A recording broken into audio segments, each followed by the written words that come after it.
Hi hello welcome back to another new video. So आज देखने वाले हैं हम why too much hate for Rajamouli Varanasi. So इसके बारे में वीडियो देखने के बाद और अपने को वीडियो कैसा लगा है इसके बारे में बात करेंगे। तो without wasting a time video start करेंगे। Okay, start the video. I'm so proud to say we are introducing a new technology to Telugu cinema. ఈ సినిమా తాలూకు ఒక యాక్షన్ 30 నిమిషాల లెంత్ ఉంది ఆ యాక్షన్ అది मतलब 30 मिनट लेंथ है and make everyone proud. Really Rajamouli Indian cinema के लिए प्राउड आज से जस्ट एक डिकेड क्रिएट किया पहले हुआ पैन है। इंडिया में कोई 1000 करोड़ का कलेक्शन करने वाली फिल्म के बारे में सोच भी नहीं सकता था। 300 करोड़ सही एंड 500 करोड़ के कलेक्शन को एक बहुत बड़ा बेंचमार्क माना जाता था। बट पहली बार एक डायरेक्टर आता है जो 1000 करोड़ एंड 1500 करोड़ क्लब की दो फिल्में देकर इम्पॉसिबल का भी संधि विच्छेद करके आई एम पॉसिबल कर देता है। और हद तो तब हो जाती है जब कलेक्शन तो छोड़ो, वो एक 1000 करोड़ की फिल्म बनाने उतर जाता है। डायरेक्टर एस राजामौली खुद कहते हैं कि शब्दों में बयान नहीं किया जा सकता कि हमने इस फिल्म में क्या किया है। ఈ సినిమాకి mere words won't do justice to the scale and scope. But जैसे जैसे उनकी फिल्म्स को लेकर पोस्टर, टीजर्स एंड अपडेट्स आते हैं, लोग उसे सपोर्ट करने के बजाय उसे हेट एंड ट्रोलिंग का सामना करना पड़ता है। कोई उसे अधिपुरुष 2.0 कह के ट्रोल करता है, कोई कहता है कि पूरी फिल्म हॉलीवुड की कॉपी है, मीडियोकर फिल्म है। कोई इसे तमिल एंड मलयालम फिल्म की कॉपी कहता है, तो कोई कहता है कि धर्म का तड़का लगाकर वेट, ये जो किया हुआ है ना, मतलब जो वीडियो बना हुआ है उसको सिर्फ व्यू के वजह से वो जो वीडियो बनाया हुआ है ऐसा लग रहा है। तो भाई ने क्या बोलता है वो सुन लेंगे बाद। पैसे बनाने की कोशिश की जा रही है। एसएसएमबी 29 का थीम सॉन्ग संचारी 10 नवंबर को रिलीज किया गया। इस गाने को एम किरवानी ने कंपोज किया है। श्रुति हासन की आवाज में रिकॉर्ड किए गए इस गाने पर नकल के आरोप लग रहे हैं। देखो, ग्लोब ट्रॉटर या वाराणसी को लेकर काफी सारे थ्योरीज आज मार्केट में चल रही है, जैसे कि उग्रावती केव में वो देवी कौन है, वो बड़ा सा पत्थर उठाए राक्षस कौन है। बात भी सही है क्योंकि 512 सीई के वाराणसी त्रेता युग के रेफरेंसेस, एस्ट्रॉइड संभावी अंटार्कटिका से अफ्रीका, मतलब राजामौली आखिर दिखाना क्या चाहते हैं, और क्या सच में फिल्म का पूरा प्लॉट ही रिवील हो गया है, और फिल्म का नाम वाराणसी क्यों है। अब सवाल काफी सारे हैं और उन सारे सवालों का जवाब तो एक बात, राजामौली जो है ना बंदा, वो मास्टरमाइंड है जो ऐसे ही पिक्चर बनाने के लिए नहीं आया हुआ है। उसको पता है जब जो जितना चाहिए उतना ही दिखाना चाहिए। वो उसका माइंड ही अलग है। और आप बोल रहे हैं, ठीक है सुनेंगे हम। लेकर आया ही हूँ। साथ ही साथ ये वीडियो उन सारे ट्रोलर्स के लिए करारा जवाब भी है। और वैसे भी इस टॉपिक के लिए आप में से काफी सारे लोगों ने शॉर्ट्स में हमसे रिक्वेस्ट किया था कि भाई आप टाइम ले लो लेकिन एक डिटेल वीडियो लेकर ही आना। So let's dive into the world of OG Rajamouli aka the lord of period dramas. So एक time travel, science fiction, mythological action या फिर एक एडवेंचर फिल्म, आप इसे जो भी नाम दे दो, ऑलमोस्ट 60 डेज में बनी इस टीजर या ग्लिम्स ने दिखा दिया कि भाई टीजर लॉन्च किसे कहते हैं। Mahesh Babu as Rudra, Priyanka Chopra as Mandakini, Prithviraj Sukumaran as Kumbh. Film के तीन प्रोमिनेंट कैरेक्टर्स को रिवील कर दिया गया, वो भी फिल्म आने के 1.5 साल पहले। मतलब भाई पुष्पा 2 वाली टैक्टिक्स, जहां मेकर्स ने फिल्म आने से 1.5-2 साल पहले ही उसके टीजर रिवील कर दिए थे। तो देखो, फिल्म को लेकर जो प्लॉट रिवील वाली बात कही जा रही है, सबसे पहले उस पे बात करते हैं। तो देखो, पहली थ्योरी के अकॉर्डिंग फिल्म में पृथ्वीराज सुकुमारन एक बिलियनर होंगे जो कि पूरी दुनिया पर रूल करना चाहता है, और वो एक जीवन बदलने वाली शक्ति की तलाश में, लेकिन वो पूरी। और एक बात बोलना चाहता हूँ, फर्स्ट ऑफ ऑल ये जो वीडियो दिखाया हुआ है, मतलब वो ट्रेलर लॉन्च का इवेंट जो सेट किया हुआ था, वो टाइटल रिवील के लिए किया हुआ था। क्योंकि वहाँ पे मतलब जो पैन इंडिया वाइज रिलीज, मतलब ये अभी तो पैन वर्ल्ड वाइज रिलीज हो रहा है मूवी, उसके वजह से अभी टाइटल भी पता नहीं था किसी को। वो टाइटल और टाइटल अनाउंसमेंट और फर्स्ट लुक पोस्टर की वजह से वो पूरा मतलब जो क्रिएट किया हुआ था ग्लिम्स, वो शो किया हुआ है। उसकी वजह से अपने को ऐसा लग रहा है कि मतलब जो पहले ही सब कुछ बता दिया है, ऐसा कुछ नहीं है। और पिक्चर में बहुत कुछ रखा हुआ है, सिर्फ जो दिखाने वाले हैं वही उतना ही सिर्फ इंट्रोडक्शन दिया हुआ है। ओके, सो देखूंगा। बॉडी से पैरालाइज्ड है, बट जब वो एक बार इंडिया आता है तो वो एक ऐसे लड़के से मिलता है जिसके पास कुछ अद्भुत शक्तियां होती हैं, जो कि होता है अपने फिल्म का हीरो यानी कि रुद्र या फिर महेश बाबू। अब रुद्र भी जानता है कि अफ्रीका में एक ऐसी दवा छुपी हुई है जो कुंभ की पैरालाइज्ड बॉडी को ठीक कर सकती है। पहले रुद्र इस काम के लिए इनकार कर देता है, लेकिन बाद में जब कुंभ उसकी फैमिली को बंधक बनाकर उसे मजबूर करता है, तब वो अफ्रीका के जंगलों में उस दवा को ढूंढने के लिए निकल जाता है। और यही इस फिल्म की पूरी कहानी है। कुछ भी। लेकिन वेल ये फिल्म के प्लॉट को लेके पहली थ्योरी बिल्कुल ही बकवास है, क्योंकि खुद इस फिल्म के मेकर्स ने इसे एक टाइम ट्रॉटर यानी कि एक टाइम ट्रेवल पे बेस्ड फिल्म बता चुके हैं। इस फिल्म के प्लॉट को लेके एक दूसरी थ्योरी जो मार्केट में घूम रही है वो ये है कि ये फिल्म कहीं ना कहीं Indiana Jones and African adventure से इंस्पायर्ड होगी, जहां अपने महेश बाबू यानी कि रग्ड एक्सप्लोरर एक ऐसी यात्रा पे जाएगा जहां उसे पहाड़, नदी, रेगिस्तान का सामना करना होगा। उसके रास्ते में पावरफुल एनिमीज भी आएंगे, उसे उसका भी सामना करना होगा, और ये सब वो इसलिए करेगा जिससे वो एक लॉन्ग लॉस्ट सीक्रेट का पता लगा सके जो पूरी दुनिया को बदल के रख दे, मतलब पूरी ह्यूमन रेस को नेक्स्ट लेवल पे इवॉल्व कर दे। लेकिन अगर आप टीजर को देखोगे तो आपको दिखेगा कि महेश बाबू यानी कि रुद्र किसी एक टाइम पे नहीं बल्कि अलग अलग समय पे हर सीन में प्रेजेंट दिखेंगे, जिसमें हमें सबसे पहले दिखाया जाता है कि एस्टेरॉयड संभावी 2027 सी यानी कि कॉमन एरा यानी कि आज से 2 साल बाद पृथ्वी पे गिरने वाला होता है। तभी सीन चेंज होता है और हमें अंटार्कटिका के रॉज आइस शेल्फ दिखाए जाते हैं, जहां में रुद्र ट्रेकिंग करते हुए और कुछ लोग बोट पे दिखाई देते हैं, और उसी आइसबर्ग के नीचे कुछ अजीब सी चीज होती है, कोई टूटा हुआ शिप जो कि कहीं ना कहीं छुपा हुआ सा रहता है। फिर से एक बार सीन चेंज होता है और हमें अफ्रीका दिखाया जाता है, जहाँ पे again Mahesh Babu as a Rudra हमें पैराग्लाइडिंग करते हुए दिखते हैं। उसके बाद उस बंदर पे जब सारे हिप्पोस अटैक करने वाले होते हैं, तभी जो रस्सी दिखती है उस रस्सी को फेंकने वाला कोई और नहीं बल्कि रुद्र ही होता है, जो कि उस बंदर को बचाने के लिए वहां पे आता है। अगेन उग्रावती केव में भी नीचे कोई तांत्रिक हवन कर रहा होता है और रुद्र किसी को बचाने की कोशिश कर रहा होता है, और लाल साड़ी में जो हमें दिखती है वो मंदाकिनी यानी कि प्रियंका चोपड़ा ही होती है। फिर सीधा सीन फ्लैशबैक में जाता है 7200 BC यानी कि त्रेता युग के समय में, जहां में हनुमान जी की पूंछ पे रथ चलाते हुए रुद्र और उसके पीछे बैठा हुआ कोई दिखता है, जो कि प्रोबेबली कुंभ ही होता है। अब वाराणसी से सीधा अंटार्कटिका, अफ्रीका, फिर सीधा त्रेता युग। राजा मौली एग्जैक्टली क्या दिखाना चाहते हैं ये तो समझ नहीं आता, लेकिन इन सारे टाइमलाइन में एक चीज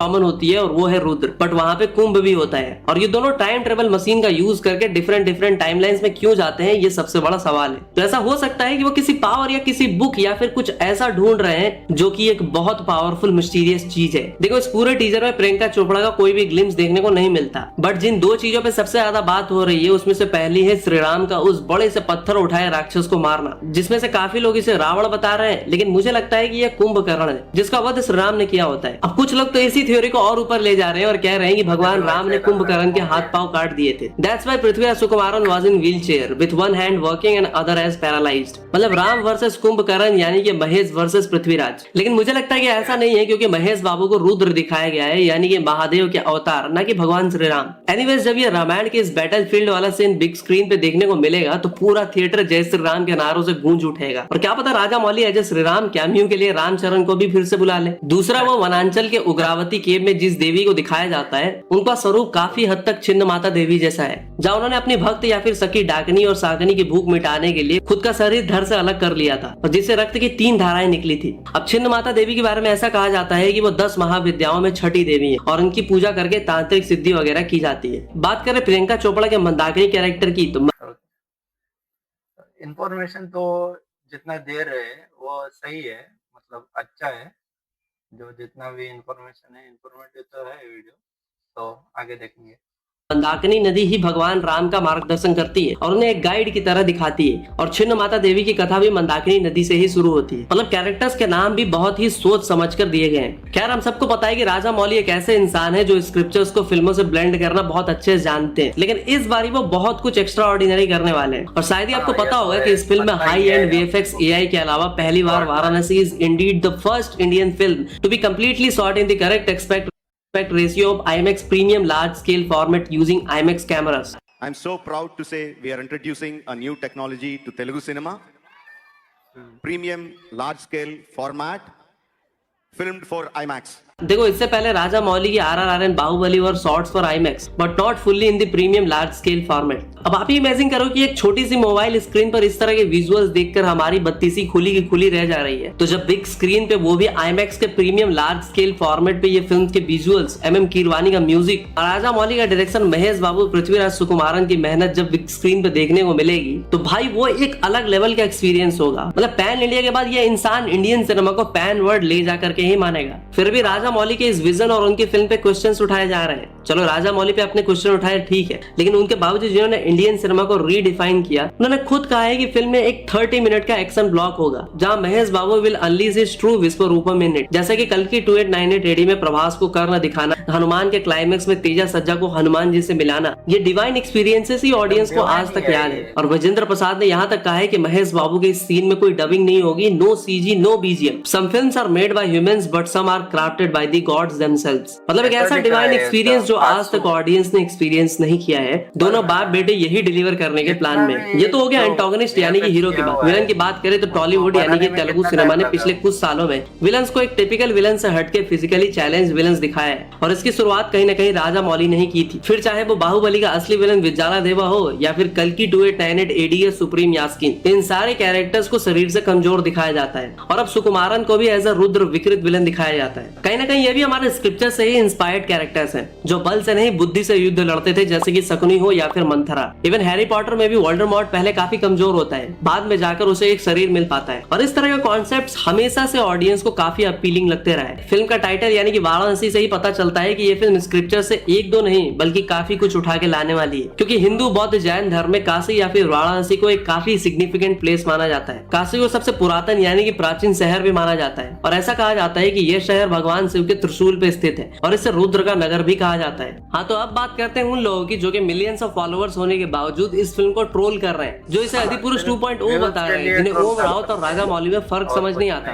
और तो और इस टीजर को एआई जनरेटेड बोल के ट्रोल कर रहे हैं। इवन जो पोस्टर आया है वो भी अच्छा लग रहा है, काफी पावरफुल है, डिवाइन फील हो रहा है। बट ये सब कुछ देखने के बाद भी पता नहीं क्यों वो एंट्री सीन बिल्कुल अच्छा नहीं लग रहा है। एआई जनरेटेड जैसा फील आया, स्पेशली वो पूरा शॉट जिसमें फुल स्क्रीन महेश बाबू दिख रहे हैं, वो इस टीजर का सबसे क्वेश्चनेबल शॉट लग रहा है। फालतू में इस फिल्म को रामायण से कंपेयर किया जा रहा है। यहाँ तक कहा जा रहा है कि अरे वाराणसी से पहले तो नामित मल्होत्रा की रामायण आ जाएगी, तो तेरा क्या होगा राजा मौली? अरे त्रेता युग से भगवान राम को जगा दिया है, हनुमान जी को दिखा दिया है। थोड़ा थोड़ा रामायण के अनाउंसमेंट वीडियो को भी याद कर लिया है मैंने, वो 2026 में ही आ जाएगी, तो 2027 में राजा मौली की इस फिल्म पे प्रेशर डबल हो जाएगा।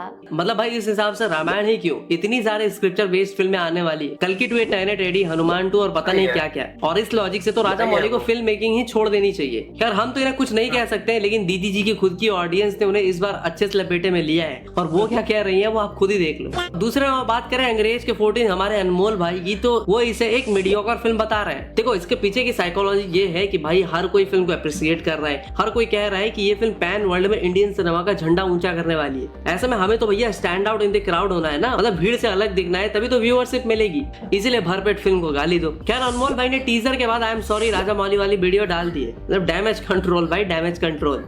अरे बाप रे, ये तो धोती खोल रहा है। कई लोग तो ये भी कह रहे हैं कि इन लोगों को ग्लोब ट्रॉटर इवेंट का पास ही नहीं मिला, इसीलिए ये लोग भड़के हुए हैं। इसके अलावा एक और चीज जो मार्केट में चल रही है वो है महेश बाबू को लेके हेट। पहले उन्हें लोग एक्सप्रेशनलेस एक्टर बता रहे थे, और यहाँ तक कह रहे थे कि भैया फाइनल वर्डिक्ट दे रहा हूँ, लिख के ले लो, ये राजा मौली की सबसे बड़ी डिजास्टर फिल्म होगी। बट अब जाकर जब टीजर आ गया है, लोगों को टीजर पसंद भी आ रहा है, तब इनका कहना है कि महेश बाबू के बजाय ऋतिक को क्यों नहीं लिया। लेकिन राजा मौली महेश बाबू के डेडिकेशन के बारे में क्या कहते हैं आप खुद ही सुन लो। Mahesh Babu's character, and there is something that we all can learn from him. Office ku chedu ante, shooting ku chedu ante, cell phone పట్టుకోడు. Whether it is 8 hours, 10 hours, cell phone car లోనే ఉంటది, తను వచ్చి పని చేస్తాడు, మళ్ళీ వెళ్ళేటప్పుడు car ఎక్కితేనే he will touch his cell phone. That is something that we all should learn. అందరం నేర్చుకోవాలి, అందరం పాటించాలి. Mahesh, I will try my best to be like you. Mahesh Babu okay, so मैं ट्रांसलेट कर देता हूँ हिंदी में। जो राजा मौली सर ने बोला है, मतलब महेश सर से जो सीखने वाली बात है कि जो सेट पे आते हैं तब जो आएंगे तभी मोबाइल वो उनके कैरी ऑन में रख देते हैं, मतलब जो मोबाइल का यूज बिल्कुल भी नहीं करते। जितना भी काम जो रहता है वो करने के लिए तैयार होंगे, जितना भी टाइम लगेगा उनका वो पूरा उनका एफर्ट दे देते हैं। वही सीखने वाली बात है, ऐसा बोल रहे हैं राजा मौली सर। ओके, सो सुनिए। खुद भी इस फिल्म के बाद बहुत ही ज्यादा कॉन्फिडेंट है और वो कहते हैं कि Varanasi is my dream and once in a lifetime project. I will make everyone proud, most importantly I will make my director very proud. Once Varanasi releases the whole world will be proud of us. This is just the title reveal, more to come. फिर भी पैसे देके Twitter पे blue tick धारी लोग राजा मौली को ज्ञान दे रहे हैं, कह रहे हैं कि राजा मौली तुमसे कुछ बेटर उम्मीद किए थे, तुमने भी वही बना दिया स्लोमो इफेक्ट वाला एक टीजर, ऊपर से धर्म का तड़का लगा के फिल्म चलाने की कोशिश अलग कर रहे हो। कुछ लोग तो इसे बीजेपी की फिल्म बता रहे हैं, यहाँ तक कह रहे हैं कि पहले सैफरन आईफोन आया, फिर ये वाराणसी, मतलब ये साले बीजेपी वाले करवा रहे हैं। अब मोदी जी मैं तो कुछ नहीं कह सकता, आप ही कह दीजिए। अंगेन घात्रम नयने वक्त्रम न्यायेन राज्यम लवणेन भोज्यम।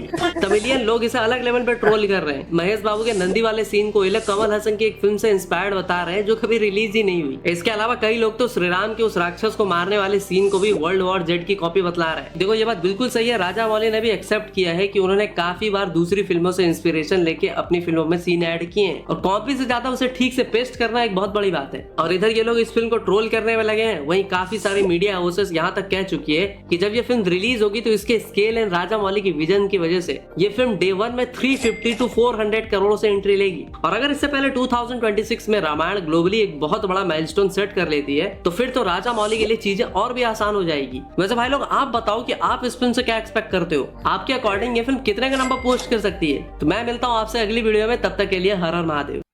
गाइस अभी ये वीडियो देख लिया है तो थोड़ा बहुत अभी वीडियो के बारे में बात करेंगे। मतलब जो जितना भी भाई ने बताया हुआ है उसमें जो नहीं बताया हुआ है वो मैं बताऊंगा।